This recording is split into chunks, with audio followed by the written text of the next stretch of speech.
And today we're in the Hollywood Hills section of Los Angeles, right off Nichols Canyon. We're just east of Laurel Canyon and just west of the Hollywood Bowl. The street we're on is called Astral.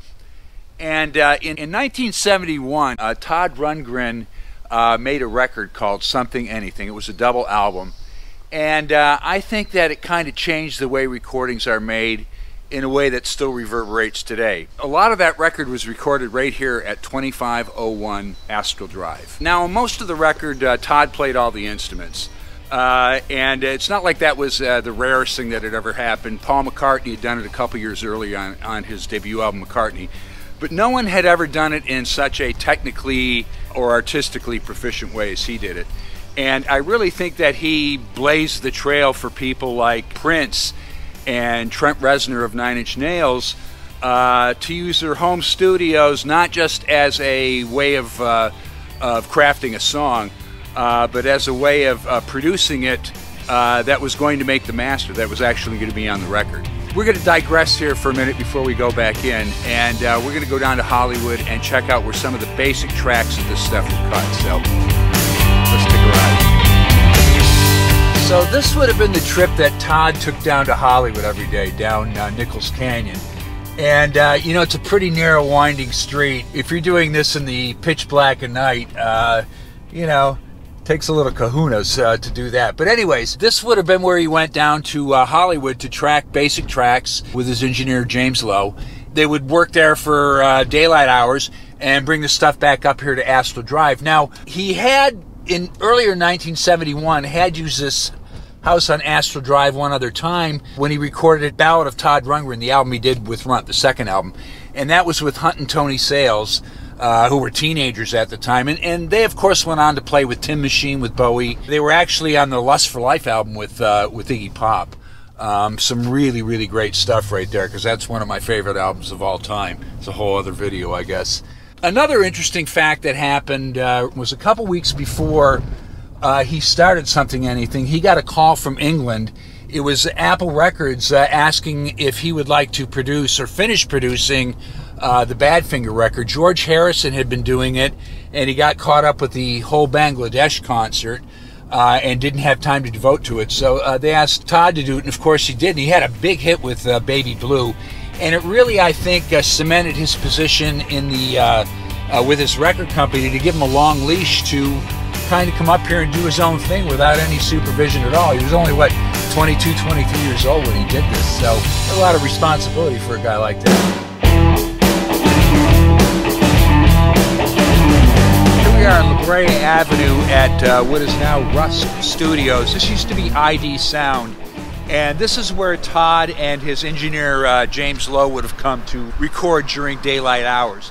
And Todd played everything. He was playing drums, bass, all the instruments were played by him. That was part of the deal. Sometimes with him pressing record and running into the other room to do his thing. He was familiar with the studio because he had recorded legendary bluesman James Cotton, who of course played with Muddy Waters. He was a harmonica player, and he did a record with him previously. So he was very familiar and comfortable with the studio. He'd also done his Runt records here too. The other interesting thing about Russ ID Sound was in the earliest days it was Liberty Records, and this is a studio that actually Alvin and the Chipmunks was recorded at, which I think is kind of cool. Todd used to remark that effort increases the value of things, and if you're wondering how he was able to spend 8 hours here during daylight recording and then back at Astral Way till dawn, the answer was he had discovered Ritalin, which is speed. And I guess that's what you do when you're 22, 23 years old and you're working 20 hours a day. But anyways, let's head up back to Astral Drive. So here we are. We're traveling west on Hollywood Boulevard towards Nichols Canyon again. And this is what Todd would have done, I'm guessing, 7 nights a week after they got done working at ID Sound all day. They'd go back up to Astral and work until dawn. The things they were doing up there were mainly, you know, he liked to overdub stack vocals, background vocals.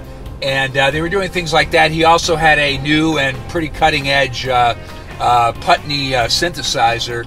And a lot of pegs and stuff and chords you had to put on. It took a lot of time to program. and I think he liked to do that up there. He did have a Scully 8-track, which is a fairly sophisticated machine, and I think he used to like to use a Neumann mic also. Occasionally, he would break down the fourth wall and talk directly to the audience about what he was doing about the recording, and it's amazingly cool stuff. It's pretty funny, too. I'd have to say that anybody that doesn't think making a record isn't hard work has probably never made one. So, all right, so here we are. We're back. You know, a lot has changed here. This record was made here almost 50 years ago, and as a matter of fact, this house happens to be for sale right now for $5.5 million.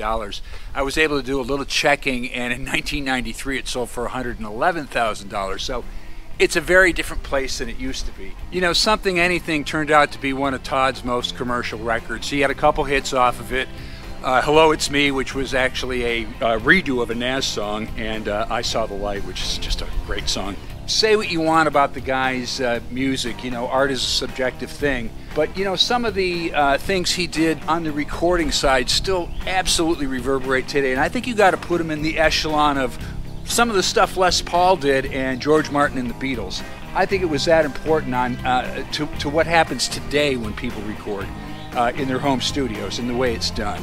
But anyways, for Tim, I'd like to thank you for hanging out. I would invite you to subscribe to the channel if you haven't already done it. It's been great bringing you the stuff about Todd right here in Something Anything. It's been a real blast. But in closing, keep walking, keep rocking. So.